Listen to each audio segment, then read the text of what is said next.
Aujourd'hui, nous allons parler de mes 30 ans d'activité politique au sein de mon mandat de conseiller municipal de l'écologie indépendante en rapport avec ma vie professionnelle de médecin et bien sûr la santé de la population à travers mon expérience médicale. C'est dès les années 70 que je percevais à travers mes premières consultations le rôle prémonitoire et primordial de l'alimentation dans la santé. En guérissant par exemple plusieurs cancers d'estomac après suppression d'un pain ordinaire aux ingrédients chimiques les plus divers. Dès ces années 60, je m'inscrivais donc pour affiner ma recherche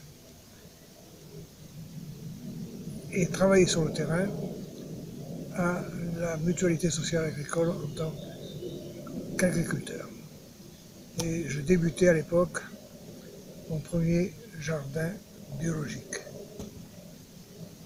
Depuis, je suis passé par tous les stades jusqu'à la culture avec mon fils d'une propriété dans l'arrière-pays, ce qui m'a valu des contacts multiples et variés avec tous les maires. Donc j'ai défendu les terres agricoles à travers mon combat contre le monstrueux A8 bis traversant notre moyen pays et en même temps la prise, la main forte de l'administration sur les terrains agricoles. En effet, beaucoup de jeunes veulent s'installer et ils ne trouvent pas de terrain. Et beaucoup d'exploitants, dans leur vieillesse, n'ont pas les employés nécessaires à la poursuite de leur activité. Aussi, ce problème agricole, qui est fondamental pour la France, il faut se rappeler une des devises majeures de notre pays, terre où deux mamelles la nourrissent, labourage et pâturage. Nous avons les meilleures terres d'Europe, ainsi d'ailleurs que la plus grande forêt. Il est donc majeur dans ce département tout particulièrement, où la forêt est très abondante mais les terres agricoles rares, de préserver les uns et les autres.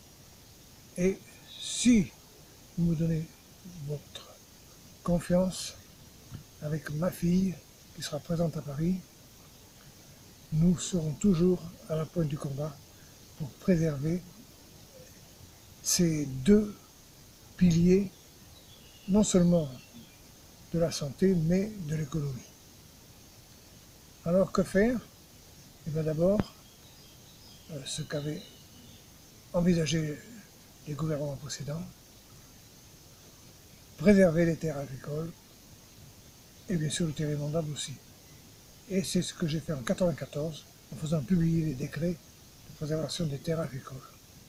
Malheureusement, la plupart des maires, sous la pression de leurs administrés, ont la plupart du temps passé outre ces injonctions administratives, avec les dégâts que nous constatons, inondations, et même les 23 décès de la zone inondable de la Siagne, à Mondeuil.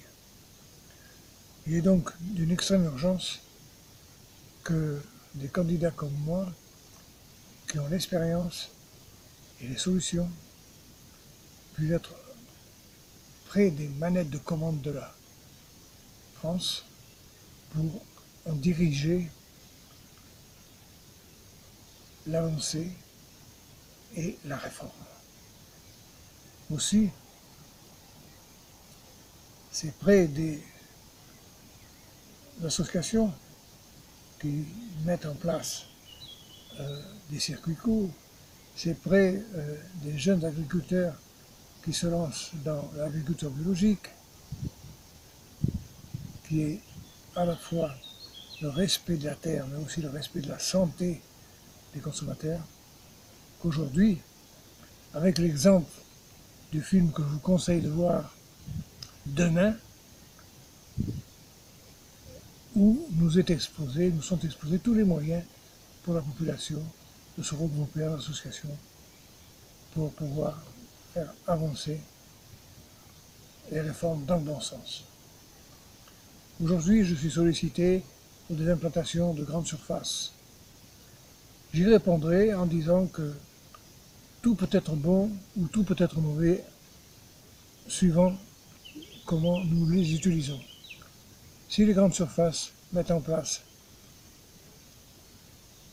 les filières d'agrobiologie locales, sans aller la chercher aux quatre coins du monde, si les grandes surfaces laissent une part de leur étal en les attribuant à des propriétaires locaux pour initier une culture de proximité, respectueuse de l'environnement et de la pollution, alors oui, on peut accepter les grandes surfaces et même peut-être, comme je l'ai suggéré à l'époque à la société Casino, de réanimer des petites épiceries dans les villages en voie de désertification, par la chaîne Vitale, par exemple.